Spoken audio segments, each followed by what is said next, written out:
అగ్ని ప్రమాద బాధితులకు చేయూతనిచ్చిన ఎన్ఆర్ఐ జన సైనికులు. ఆపదలో ఉన్న వారికి అండగా నిలబడి వారిని ఆదుకోవడంలో జన సైనికులు ఎప్పుడూ ముందు ఉంటారని, ఇటీవల అగ్ని ప్రమాదంలో సర్వం కోల్పోయిన వారిని ఆదుకోవడంలో జన సైనికులు చేసిన ఆర్థిక సహాయ దానికి నిదర్శనమని చెప్పవచ్చని మాజీ ఉపసభాపతి మండలి బుద్ధప్రసాద్ తెలిపారు. ప్రమాదవశాత్తు దగ్ధమైన గృహ యజమానికి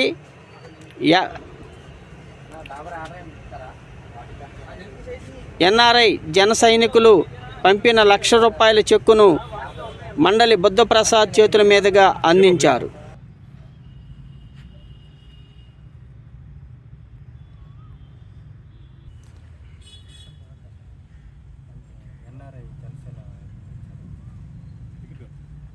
ఎన్ఆర్ఐ జనసేన ద్వారా ఇవ్వడం జరిగిందండి.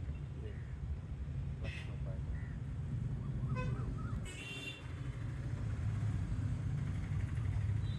ఇటీవల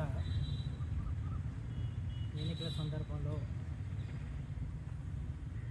వైసీపీ అభ్యర్థి నామినేషన్ సందర్భంలో బాణసంచాతో వెంకటేశ్వర గృహం దగ్ధం కావడం, దాని మీద అమెరికాలోని జనసేన నాయకులు స్పందించి ₹1,00,000 ఆర్థిక సహాయం వారికి అందజేయడం జరిగింది. ప్రత్యేకించి